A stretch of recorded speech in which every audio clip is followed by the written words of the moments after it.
The Chronicles of Nonsense, the Comical Kingdom. Chapter 1, The Quirky Coronation. In a distant realm, nestled between the misty mountains of mirth and the sparkling sea of silliness, lay the Comical Kingdom. A whimsical place where joyous laughter always trumped tradition and delightful absurdity truly reigned supreme.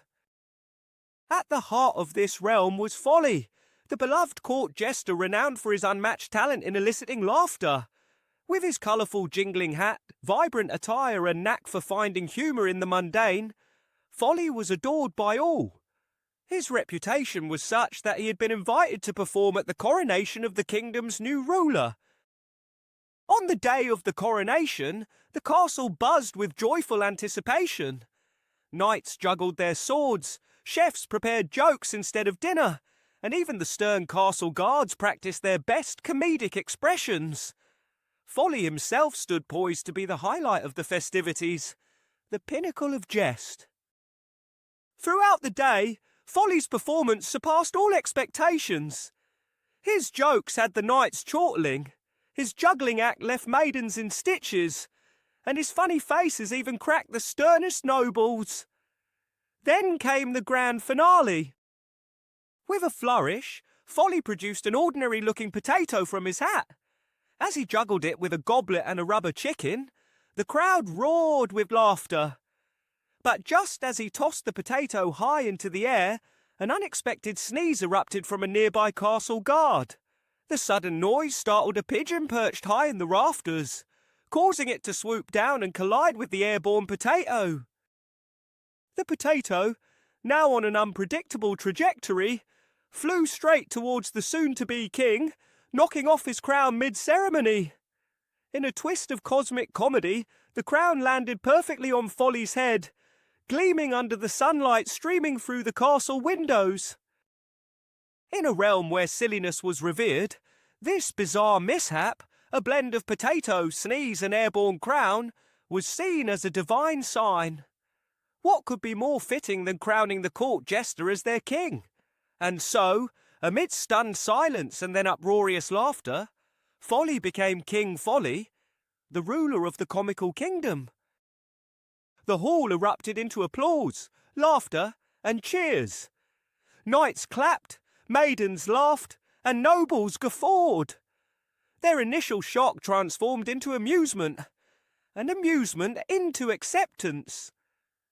The former king-to-be, now crownless, shrugged and joined in the laughter at the unexpected turn of events. Standing awkwardly with the royal crown perched on his head, Folly blinked at the uproarious crowd.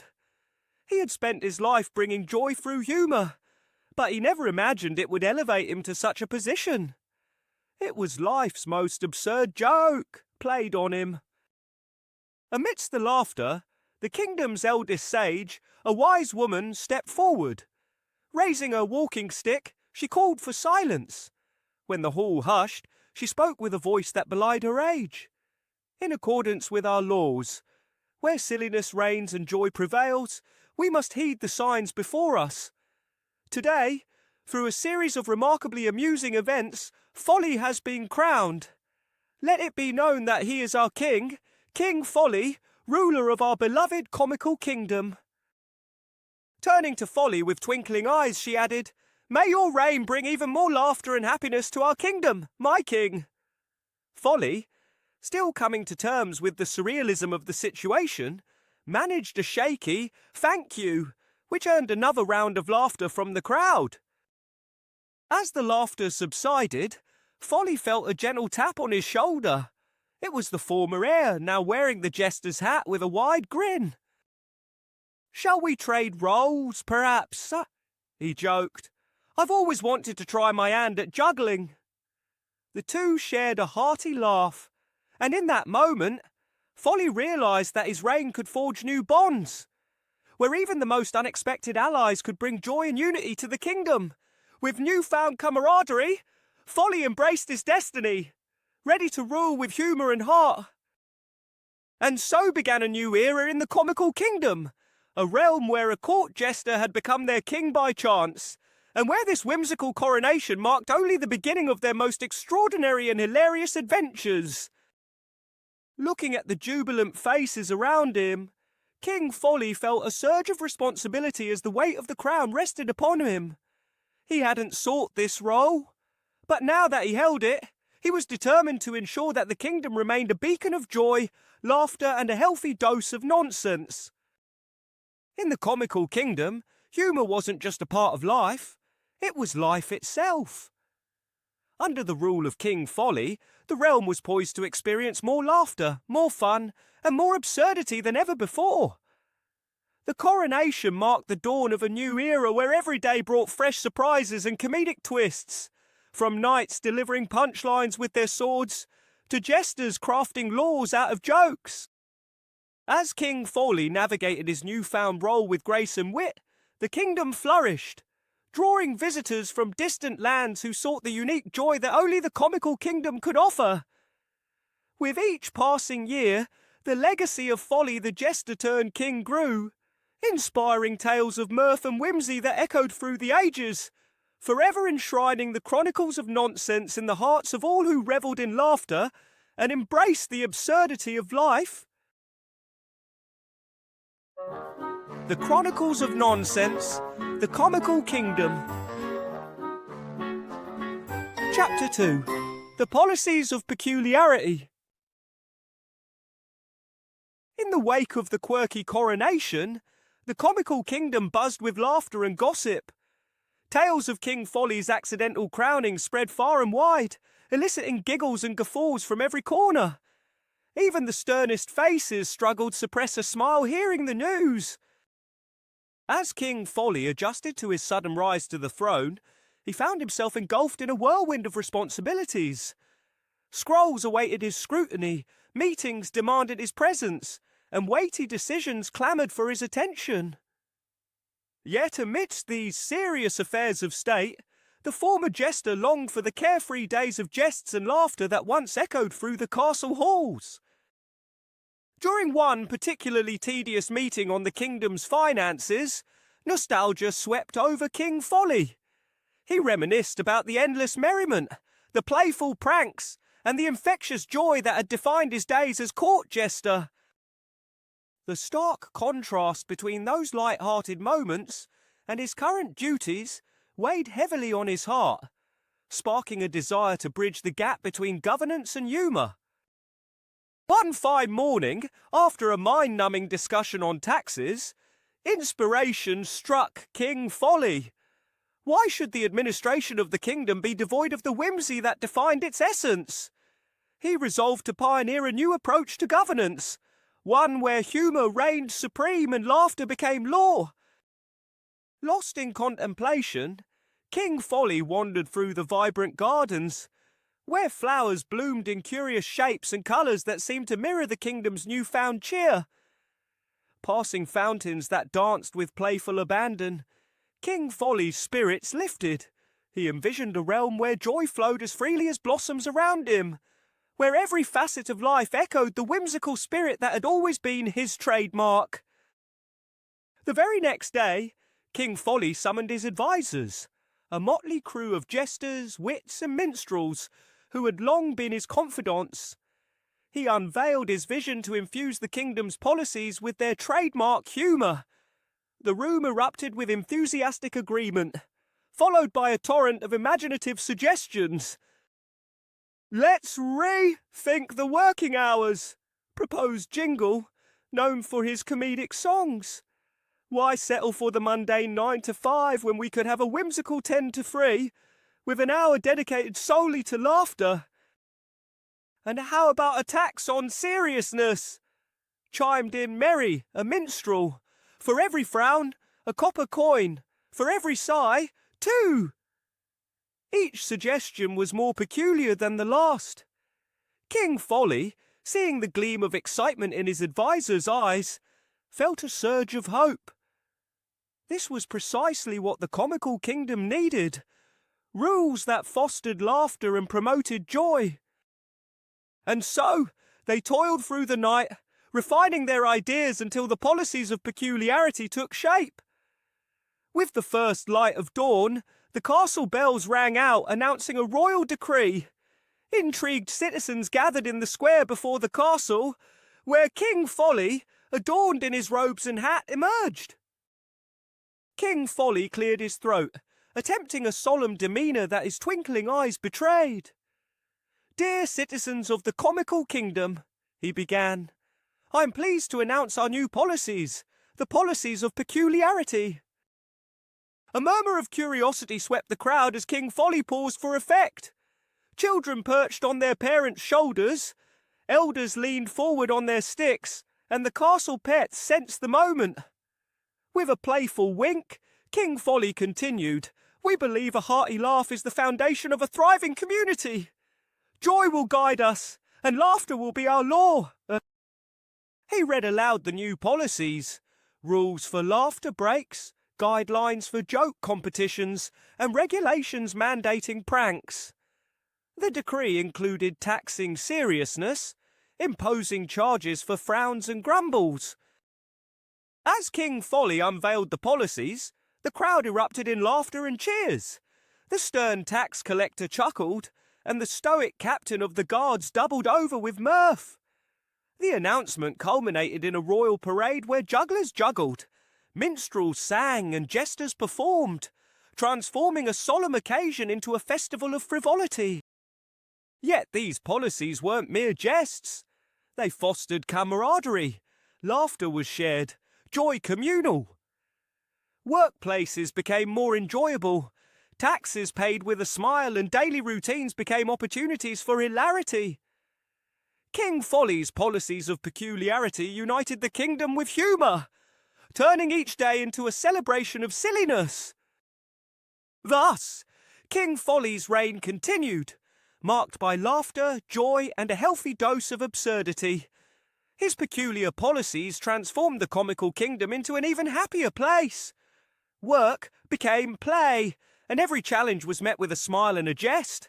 The kingdom thrived under King Folly's whimsical rule, attracting visitors from distant lands who marvelled at the joyous spirit that permeated every corner. Tales of the Comical Kingdom spread across borders, inspiring other realms to embrace humour and light-heartedness in governance. And so, King Folly's legacy endured not only in the hearts of his people, but also in the annals of history as a ruler who redefined the very essence of leadership with laughter and love. The Chronicles of Nonsense, the Comical Kingdom. Chapter 3, The Invisible Invaders. In a neighbouring land known for its seriousness and solemnity, King Solemn reacted with disdain upon learning of King Folly's policies of peculiarity. Renowned for his stern countenance and rigid governance, King Solemn read through the scroll detailing the Comical Kingdom's unconventional rules with a deepening frown. Laughter breaks, taxes on seriousness. This is no way to govern, he grumbled, surrounded by advisers whose disapproving faces mirrored his sentiments. Perhaps a diplomatic approach is warranted, suggested Sir Frownalot, King Solemn's most trusted adviser. We should send an envoy to convey our disapproval of their unconventional methods. King Solemn agreed, deciding to dispatch an emissary to the Comical Kingdom with a solemn message of concern. However, due to vast cultural differences, the message of seriousness became hopelessly lost in translation. What was intended as a stern warning was received as an invitation for a friendly exchange of whoopee-cushion diplomacy. In the Comical Kingdom, the arrival of the solemn envoy sparked amusement. The sight of these serious diplomats, dressed in sombre attire and sporting stern expressions, contrasted vividly with the colourful, chuckling citizens. Upon receiving the message, King Folly was more amused than alarmed. Misunderstanding the solemn tone of the letter, he interpreted it as a playful gesture. A whoopee-cushion diplomacy invitation, you say? He chuckled, imagining King Solemn participating in practical jokes. Very well, we accept. In response, the Comical Kingdom prepared a unique diplomatic package, They assembled a crate filled with gag items, joy buzzers, rubber chickens, and of course, whoopee cushions, each accompanied by a note of goodwill and cheer. When the crate returned to the Kingdom of Sobriety, it was opened with great apprehension. The court's stern faces fell even further upon seeing its contents. The unexpected presence of rubber chickens and mysterious whoopee cushions was met with gasps of indignation. "This is an act of aggression!" exclaimed Sir Frownalot, mistaking the playful jest for an insult. King Solemn, his face growing redder by the second, nodded gravely. "Prepare the armies. It appears we must teach these jesters the gravity of their actions." Unbeknownst to them, their bold declaration of war would lead to the most unconventional conflict the world had ever seen. It was not a war of bloodshed and violence, but a clash of solemnity versus silliness. A unique battle where laughter was the weapon, and the casualty was only solemnity. In the Kingdom of Sobriety, preparations for war began earnestly. The air was thick with tension and gravity as soldiers readied their weapons, strategists pored over maps, and King Solemn issued stern commands. Their strategy was simple: invade the Comical Kingdom and impart a lesson in seriousness. Meanwhile, life continued in the Comical Kingdom as usual, merry and light-hearted. The concept of war was so foreign that even the proclamation sent by the Kingdom of Sobriety was interpreted as another act of whoopee cushion diplomacy. King Folly, upon receiving the scroll, read aloud, "Prepare for the solemn forces of sobriety," which elicited laughter from the court. "Valiant warriors, we eagerly anticipate your humour. Filled arrival," he penned in response, still misunderstanding the gravity of the situation. The day arrived when Sobriety's forces marched towards the Comical Kingdom, their armour gleaming in the sun, faces stern and resolute. But as they approached the kingdom's colourful border, they were met not with a battleground, but with a grand and lively festival in their honour. Music filled the joyous air, accompanied by the tempting and enticing scent of pies, a beloved delicacy in the Comical Kingdom. Jugglers juggled, jesters danced, and citizens, adorned in vibrant attire, laughed and cheered for their guests. At the heart of the revelry stood King Folly, his jingling hat catching the sunlight as he welcomed the serious soldiers with a broad grin. Confusion rippled through the ranks of the sombre soldiers as they witnessed the lively spectacle. They had come prepared for conflict, but instead found themselves amidst a jubilant carnival. Their stern expressions wavered in surprise and growing uncertainty as they were offered pies, shown delightful tricks, and drawn into energetic dance circles. Then it happened. A surprised soldier, watching a jester stumble over his own feet, let out a snort, then a giggle. Before he knew it, he was laughing, a deep belly-shaking laugh that he hadn't experienced in years. The sound of his laughter spread through the soldiers like a wave, and soon the entire army was laughing, their stern facades cracking to reveal genuine smiles and mirth.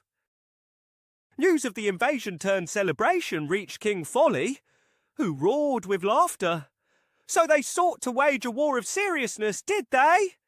he chortled. "Well, they were certainly unprepared for our secret weapon humour." Thus, the invisible invaders, the forces of sobriety, were not defeated by swords, strategies, or brute force, but by laughter and joy. They returned to their kingdom, hearts lighter, faces brighter, with echoes of laughter still vividly ringing in their joyful ears. King Solemn, anxiously awaiting word from his stern forces, was taken aback as he saw his soldiers, not downtrodden or weary, but cheerful, laughing and visibly transformed, a sight he had not seen in years. The invasion served as a lesson, albeit not the one King Solemn had intended. It taught that laughter could dismantle barriers, humour could conquer solemnity, and joy was a force stronger than any weapon. Thus, the Comical Kingdom demonstrated the true power of humour, turning the invisible invaders into champions of joy.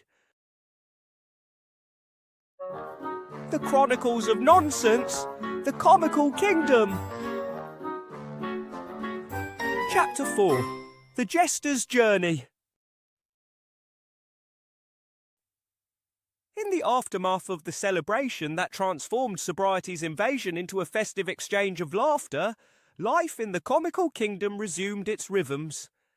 However, unbeknownst to King Folly and his jubilant subjects, another figure was emerging in the shadows of their realm, a figure known for sternness and a lack of humour.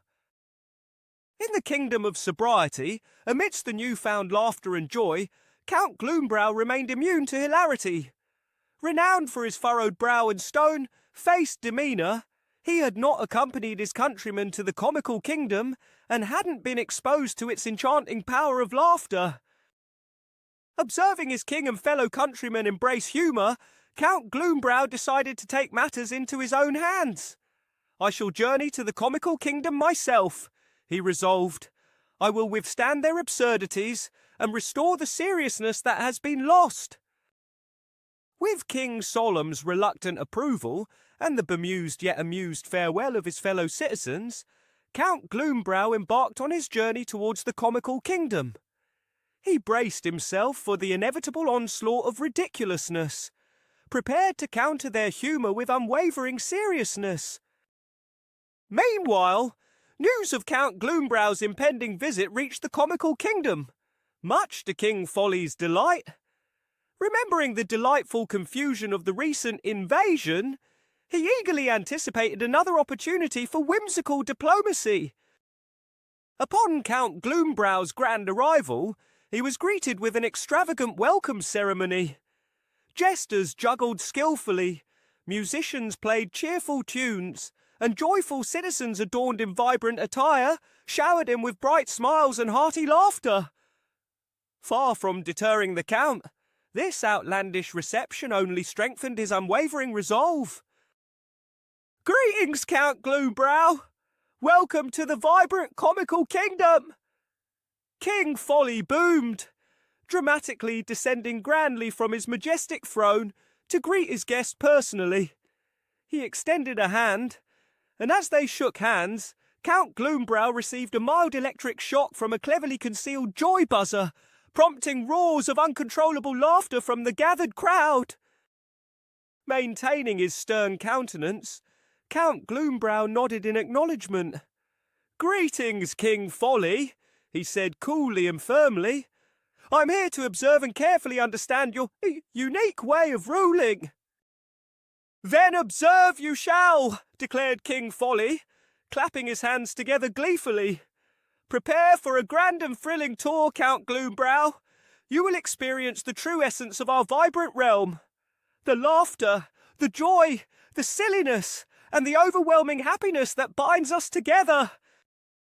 And so, Count Gloombrow embarked on his journey through the Comical Kingdom, a journey that would challenge his resolve, test his immunity, and reveal the transformative power of humour. Little did he know, this journey would change his perception of the Comical Kingdom and alter the course of his life forever. Guided by King Folly himself, Count Gloombrow traversed the colourful streets of the realm. They visited workplaces where laughter breaks were daily, markets where vendors used witty slogans to sell their wares, and even the royal court where jesters played integral roles in decision-making. Throughout these encounters, Count Gloombrow maintained his stern demeanour, though he couldn't help but notice the happiness and camaraderie among the people. He observed how humour eased tensions, how shared laughter fostered unity, and how joy was a constant undercurrent in their lives. His resolve faced its first test during a visit to the royal school. Here, alongside traditional subjects, the curriculum included humour studies, joke-telling, and even classes on comedy appreciation.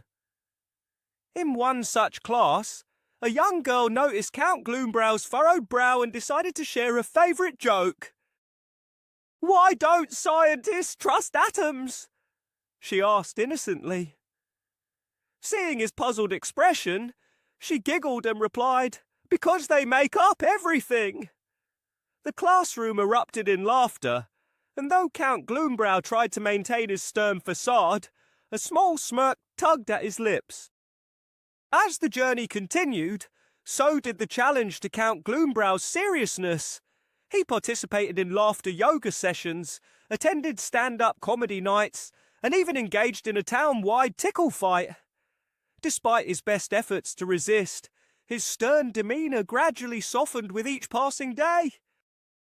The turning point came during the realm's annual Feast of Folly. It was a grand celebration where the entire realm gathered to share food, laughter, and countless funny stories.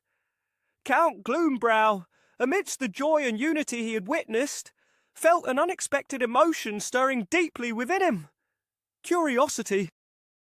During the feast, a jester known as Jingle hilariously took the stage to recount King Folly's unconventional and amusing ascent to the throne.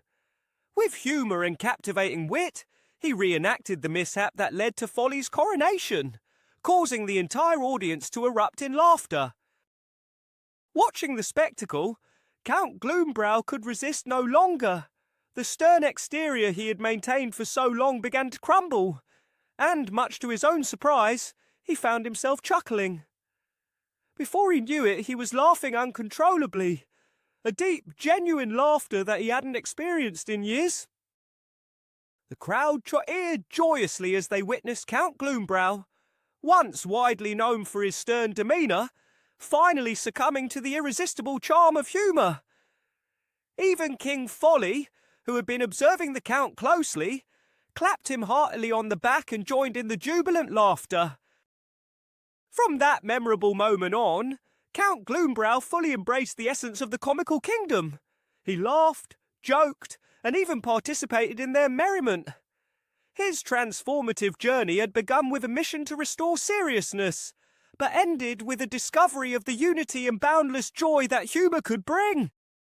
As he returned to the Kingdom of Sobriety, he was no longer the stern Count, but a joyous man transformed by the remarkable power of laughter.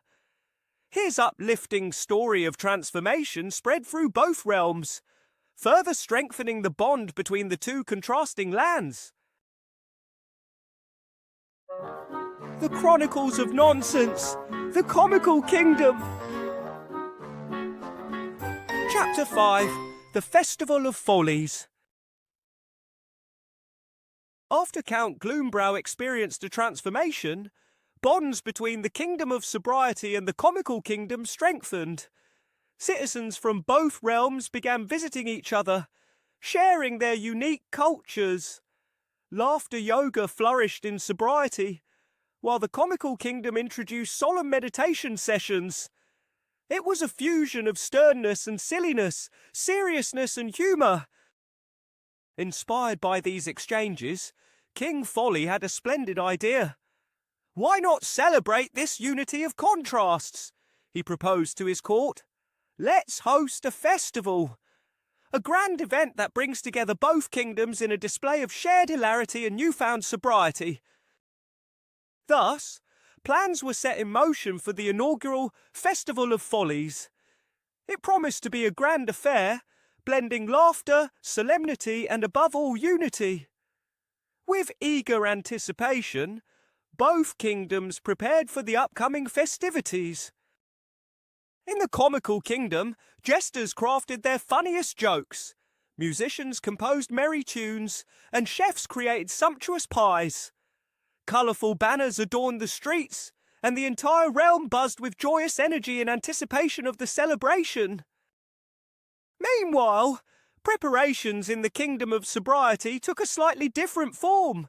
They held serious discussions on the importance of humour, organised laughter workshops, and prepared a solemn yet heartfelt tribute to the power of merriment. The soldiers, transformed by their previous invasion experience, eagerly awaited the festival, eager to revisit the land of laughter and joy. King Folly and King Solemn exchanged numerous messages, fine-tuning the festival's details. It was an unusual but heartwarming sight. Scrolls that once contained threats and misunderstandings were now filled with jokes, laughter and friendly banter. On the eve of the festival, Count Gloombrow, now a celebrated celebrity in both realms, was invited to light the torch of togetherness, a symbol of unity between the two contrasting lands. It was a proud moment for the Count, who had come a long way from his stern demeanour to becoming a champion of humour and joy. As the sun set, casting long shadows across the Comical Kingdom, both kingdoms awaited the grand event with bated breath. The Festival of Follies was more than just a celebration of humour and solemnity. It was a celebration of unity, understanding and the bond that had formed between two vastly different kingdoms. It stood as a testament to humour's power and its magic in bridging the most contrasting worlds. The day of the festival dawned bright and clear, a laughter-filled, joyous, cheerful breeze drifting gently through the vibrant and lively Comical Kingdom. As the inhabitants of Sobriety arrived, they were welcomed with cheer and merriment by the vibrant citizens of the Comical Kingdom. Count Gloombrow, cheered on by both realms, lit the torch of togetherness, signalling the festival's start. The crowd erupted in cheers, their laughter echoing through the kingdom as they celebrated their united lands. The festival grounds were a spectacle to behold. Colourful stalls offered games, food and attractions of every kind. Laughter yoga sessions brought citizens from both kingdoms together, while solemn meditation zones provided moments of peace amid the festivity. A pie-eating contest became a crowd favourite, adding to the festivities. However, the festival's grand highlight was the central stage. Here, jesters from the Comical Kingdom and philosophers from Sobriety shared the vibrant spotlight, combining humour with profound wisdom. Each talented jester would deliver a joke, followed promptly by a philosopher offering deeply thought-provoking insights, creating a perfect blend of laughter and contemplation. One memorable moment occurred when a jester shared a classic joke. "Why don't we ever tell secrets on a farm?" The crowd eagerly awaited the punchline, which landed with perfect timing. "Because the potatoes have eyes, the corn has ears, and the beans stalk." The audience erupted in laughter, their guffaws resonating throughout the festival grounds. Immediately after the laughter subsided, a philosopher from Sobriety stepped forward. His calm demeanour provided a stark contrast to the jester's exuberance as he delivered his insight. "In life, as on a farm, nothing remains hidden forever," he began. "Truth, like the sun, cannot be covered by a hand. Let us learn to live transparently and honestly." The crowd responded with respectful silence and heartfelt applause, enthusiastically demonstrating their appreciation for the balance of humour and wisdom. It was a moment that perfectly encapsulated the spirit of the festival. As day turned to night, lanterns were lit, casting a warm glow over the vibrant festival. King Folly and King Solemn, who had spent the day enjoying the festivities side by side, took to the stage. Their speech, filled with gratitude for their unity and shared growth, received enthusiastic applause and cheers. The Festival of Follies culminated in a grand and lavish feast where citizens from both kingdoms dined together, sharing delicious food, joyous laughter and enchanting stories under the serene, starlit sky. As the night deepened, the air filled with harmonious laughter, heartfelt conversations, and the joyful, captivating melodies of lutes. The festival was more than a celebration. It marked a significant turning point in the histories of both kingdoms. It symbolised the dawn of a profound friendship, a bond strengthened by the shared power of humour and a mutual respect for their differences. Unity, once elusive, now stood as a testament to their growth and understanding. As the Festival of Follies came to an end, the citizens of both realms began their journeys home. Their hearts overflowed with joy, and their faces glowed with laughter, The echoes of shared stories, hearty meals, and newfound camaraderie lingered in the air, a reminder of the unity forged between two once contrasting worlds. The Chronicles of Nonsense, The Comical Kingdom. Chapter 6, The Lost Laughter. The Festival of Follies had a profound and lasting impact on both realms, deepening their bond with shared laughter and newfound respect for each other's unique qualities. However, amidst this newfound harmony, an unexpected event was about to unsettle the foundations of the Comical Kingdom. One morning, as the bustling kingdom bustled with its usual hilarity, King Folly unexpectedly woke to find himself unable to laugh. No matter how hard he tried or how humorous the jesters performed, his laughter frustratingly remained elusive. The king, renowned for his infectious mirth, was suddenly stripped of his most defining trait. This was unprecedented in the vibrant Comical Kingdom. "A day without laughter is a day wasted," echoed loudly through its bustling streets, and now their beloved king, unable to laugh, caused widespread concern and worry among his devoted subjects. Maintaining a brave face, King Folly reassured his advisors. "Perhaps it's just a passing phase. Maybe a good joke will break through soon." Despite his optimism, the unsettling feeling of being unable to laugh persisted. News of King Folly's condition reached the Kingdom of Sobriety, sparking worry. Count Gloombrow, who had witnessed firsthand the power of laughter in the Comical Kingdom, was alarmed. He promptly sent a message offering his support and suggested seeking counsel from the wise old owl, revered for its wisdom and insight. In the Comical Kingdom, King Folly, desperate to reclaim his elusive laughter, agreed to the proposal. Plans were swiftly made for an expedition to the distant forest where the wise old owl dwelled. It was a journey fraught with challenges, yet King Folly was firmly resolved to confront whatever lay ahead to restore laughter to his life.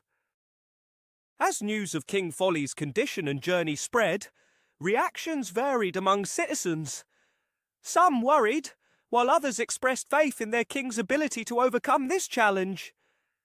"If anyone can find a solution, it's King Folly," they affirmed, rallying around their ruler. On the day of departure, a solemn atmosphere enveloped the Comical Kingdom, a contrast to its usual exuberance.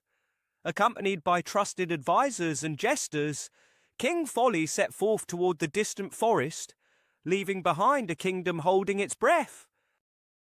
The journey to the wise old owl's forest was marked by uncharacteristic solemnity that contrasted sharply with the kingdom's usual liveliness. Despite the gravity of the situation, the jesters accompanying him endeavoured to lighten the mood with their jokes. King Folly appreciated their efforts, yet without his laughter, their jests felt hollow and insincere. After several days of travel, they arrived at the forest where the wise old owl resided. Towering trees whispered wisdom as they sought the venerable creature, finally finding it perched on a branch, its eyes gleaming in the moonlight. Respectfully, King Folly presented his dilemma. The wise old owl listened intently, its gaze unwavering. When King Folly finished, a moment of silence passed. Then, in a voice as ancient as the forest, the owl spoke.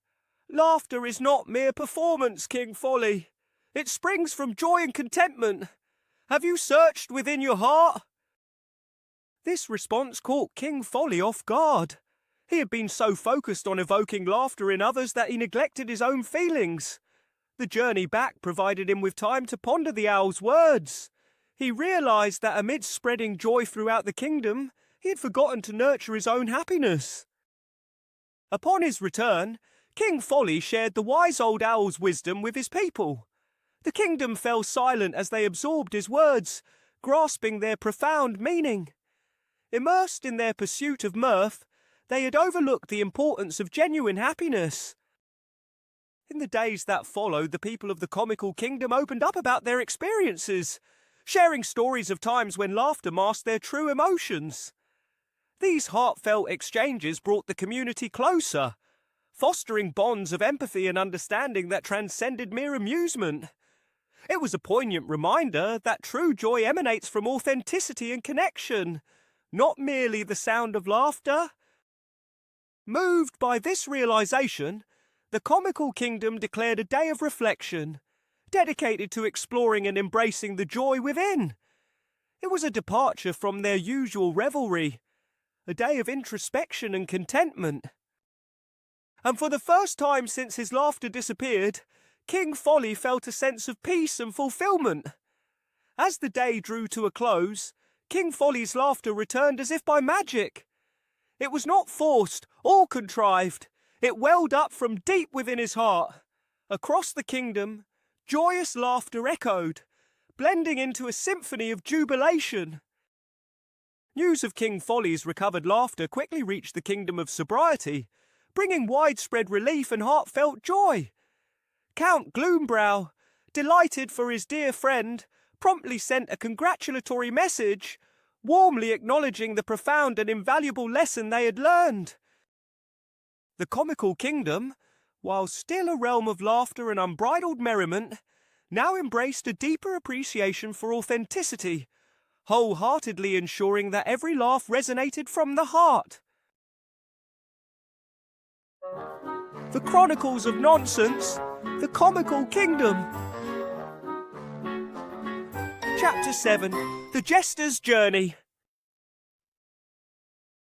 With King Folly's laughter restored, the Comical Kingdom once again became a beacon of joy and hilarity. Yet the lesson learned from King Folly's ordeal lingered, reminding everyone of the importance of inner joy and genuine laughter. It also marked a turning point for one individual in particular, Jeston, the kingdom's most celebrated jester. Jeston, renowned for his quick wit and infectious laughter, had always been at the forefront of the kingdom's merriment. However, following King Folly's journey and revelation, Jeston began to question the authenticity of his own mirth.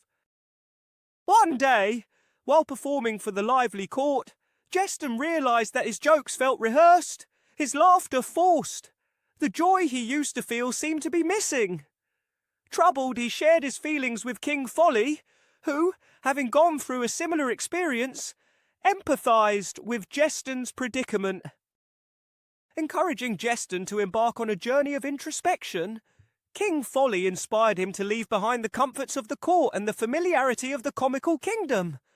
He travelled through bustling marketplaces and quiet villages, observing life in its various forms, seeking the joy that seemed to have slipped away.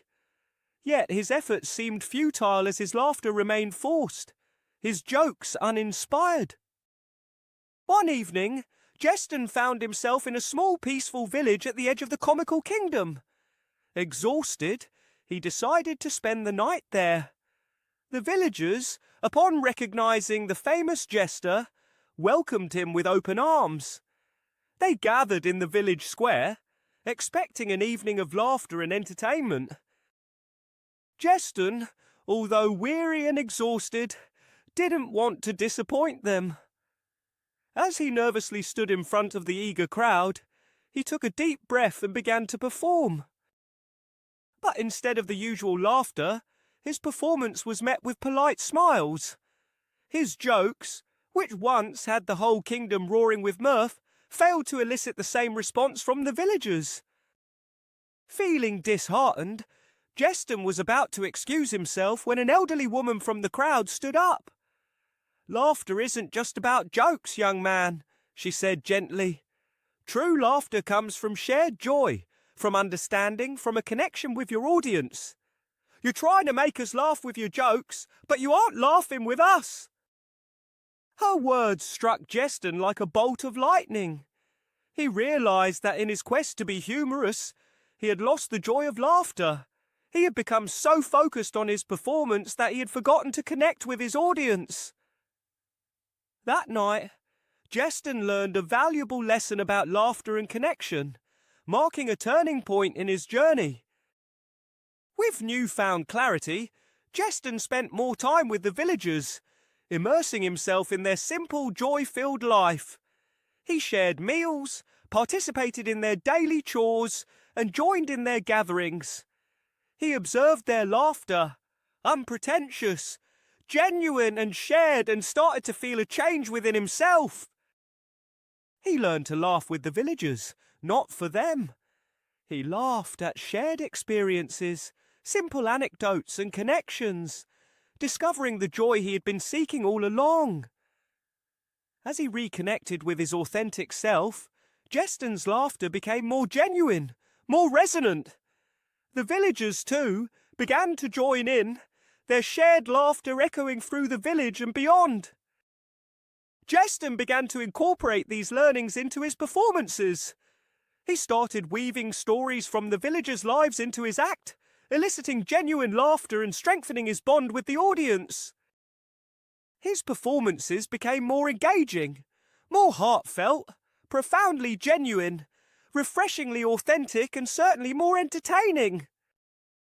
Word of Jeston's remarkable transformation reached the Comical Kingdom. Curious, King Folly and a few courtiers decided to visit the village. As they watched Jeston perform, they were amazed at his transformation. His jokes were not just funny, they were heartwarming, genuine and full of life. His laughter was no longer a performance. It was shared, infectious and real. King Folly and his courtiers spent the entire evening in the village, mingling with the villagers and experiencing firsthand the warmth and authenticity that Jeston had embraced. They noticed how Jeston's humour was now deeply intertwined with the lives and stories of the people, creating a rich tapestry of shared experiences and laughter that resonated with everyone present. Moved by Jeston's transformation, King Folly invited him back to the court. Jeston agreed, on the condition that he would continue to engage with the people, keep his humour genuine, and ensure his laughter was shared. King Folly, understanding the importance of these conditions, readily agreed. Upon Jeston's return, the Comical Kingdom welcomed him with a grand celebration. However, the biggest change was not the grandeur of the celebration, but Jeston's performance. He brought the same authenticity and connection to the court he had developed in the village. The court's laughter, usually a response to the jester's performances, became more communal, more genuine. Jeston's journey taught the Comical Kingdom and its court the essence of shared laughter and genuine connection. It was a reminder that humour is not just about making others laugh, but also about laughing with them. The Comical Kingdom, now filled with authentic laughter, meaningful joy and genuine connection, became an even more joyful and vibrant place, a testament to the lessons learned from Jeston's transformative and heartfelt journey. The Chronicles of Nonsense, The Comical Kingdom. Chapter 8, The Diplomatic Deluge. Over time, the Comical Kingdom flourished even more, brimming with genuine laughter and shared joy. However, the ever-changing nature of kingdoms brought new challenges. This time, it came in the form of an invitation from neighbouring Strictlandia, known for its rigid laws and solemn demeanour. The invitation proposed a diplomatic event aimed at fostering understanding and cooperation between neighbouring realms. Despite the Comical Kingdom's successful relations with Sobriety, thanks to Count Gloombrow, they were uncertain about how their humour-infused approach to diplomacy would be received in Strictlandia. King Folly saw this as an opportunity. He believed humour could break down even the sternest barriers. Yet he understood the need for caution to avoid offending the serious Strictlandians. Therefore, he decided to send Jeston, the enlightened jester, as their ambassador. Jeston, initially surprised by the assignment, accepted with newfound determination. Equipped with his insights on shared laughter and genuine connection, he prepared for his journey. The Comical Kingdom bid him farewell, hopeful yet slightly anxious. As Jeston crossed into Strictlandia, He immediately felt the stark contrast between the two realms. Strictlandia adhered strictly to order and discipline. Every citizen followed a rigid schedule. Deviation frowned upon. While polite and welcoming, the people were serious and reserved. Jeston, in his colourful jester's attire and natural humour, stood out against the solemn backdrop. At the start of the diplomatic event, Jeston found himself amidst a sea of stern faces. Serious speeches, formal dinners and solemn discussions dominated the atmosphere. Jeston, with his vibrant style, seemed out of place among the stoic diplomats. Undeterred by the initial chill, Jeston decided to carefully bridge the gap with humour. However, his attempt at a joke during his introductory speech was initially met with silence and puzzled looks. The cultural divide proved wider than expected, causing him to thoughtfully reconsider his approach. Nonetheless, Jeston didn't lose heart.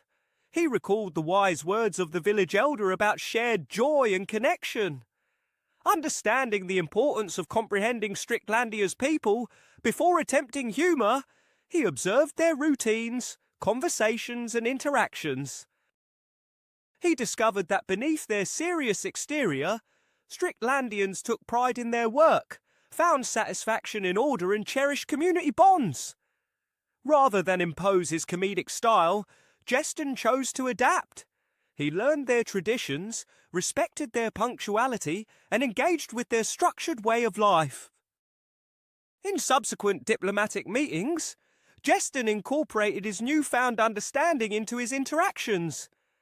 Integrating analogies from their daily life, he subtly infused humour into his speeches.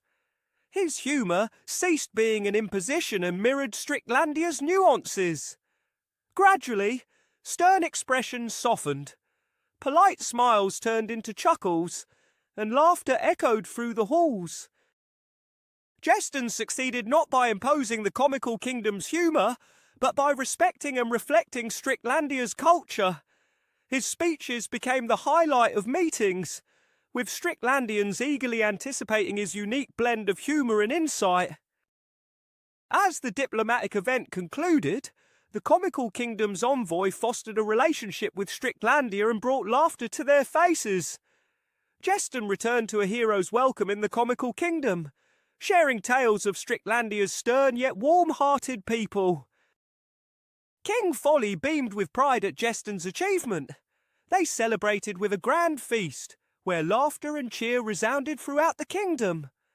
Amidst the festivities, they remembered the core lessons: the importance of understanding, adaptation, and respecting others' cultures. Reflecting on the event, the Comical Kingdom realised that true diplomacy ultimately meant finding common ground and appreciating each other's strengths. Jeston's venture into Strictlandia showed them that even the most disciplined hearts could embrace joy. Laughter, shared with respect, bridged the widest divides. The relationship between the Comical Kingdom and Strictlandia blossomed in the years that followed. Despite their differences, the kingdoms found unity in shared laughter. Strictlandia, still a realm of order and discipline, now included an element of joy from the Comical Kingdom.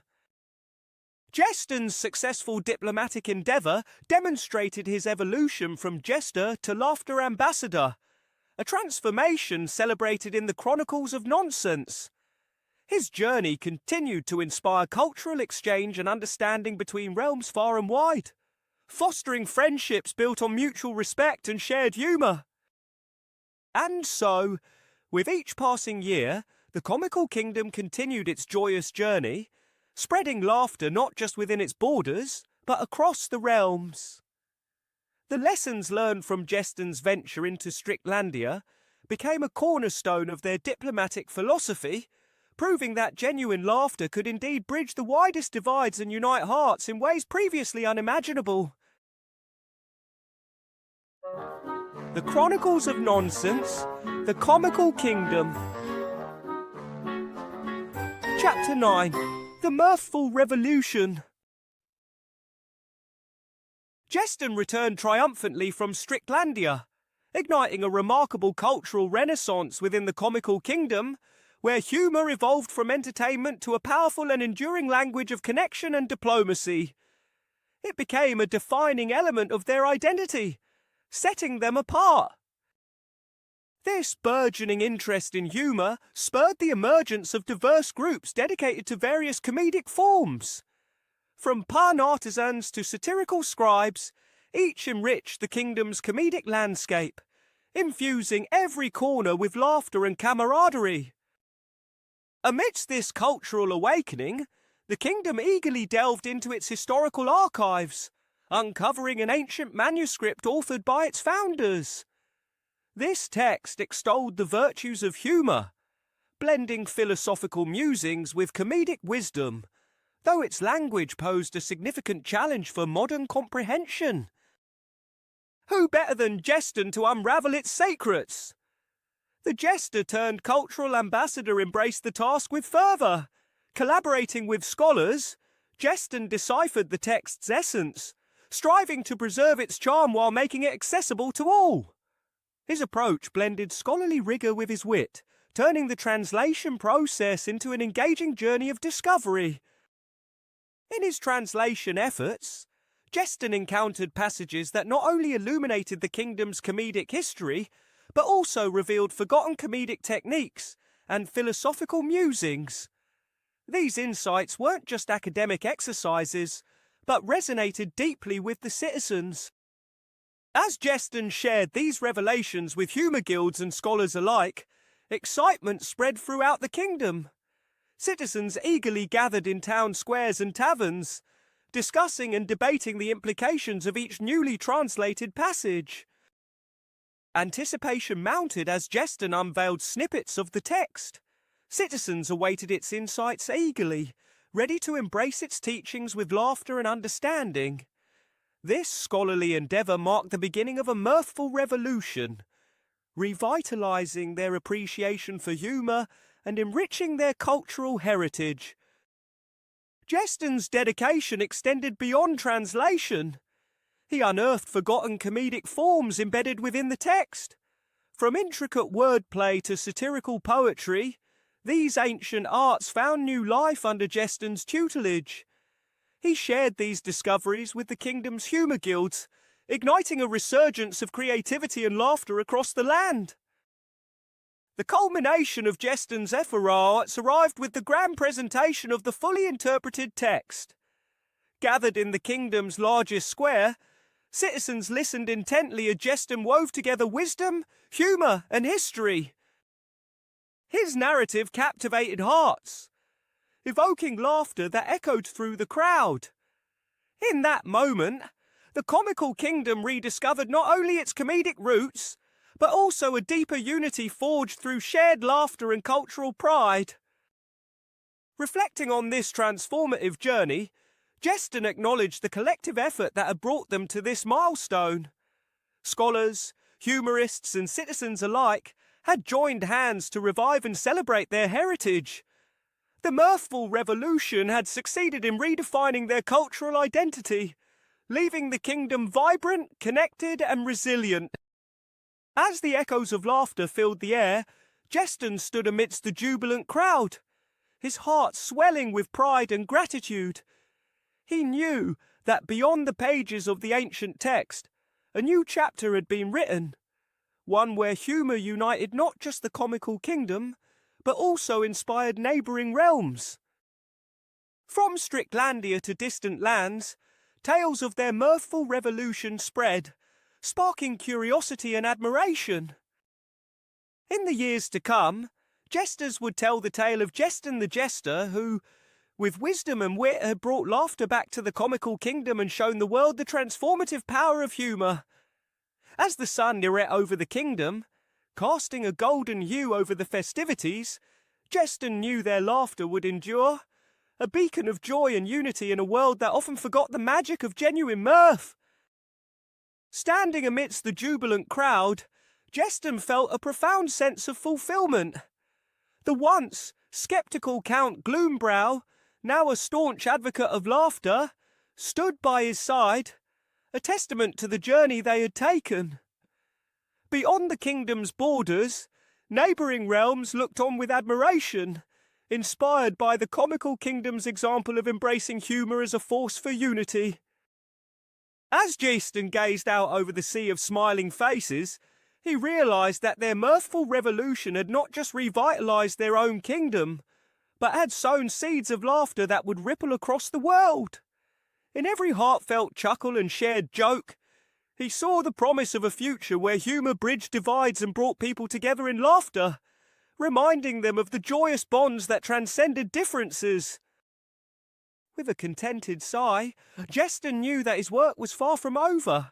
As the kingdom's laughter echoed into the night, he looked forward to the dawn of a new day filled with endless possibilities, where the legacy of their mirthful revolution continued to shine brightly, illuminating hearts and minds with the timeless magic of genuine mirth. The Chronicles of Nonsense, The Comical Kingdom. Chapter 10. Laughter Echoes Forever.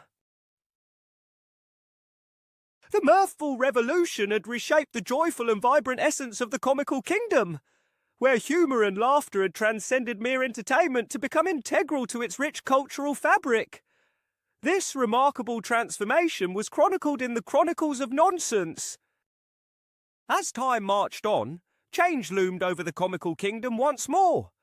King Folly, after a remarkable reign marked by laughter, wisdom and growth, decided it was finally time to step aside and allow a new leader to emerge.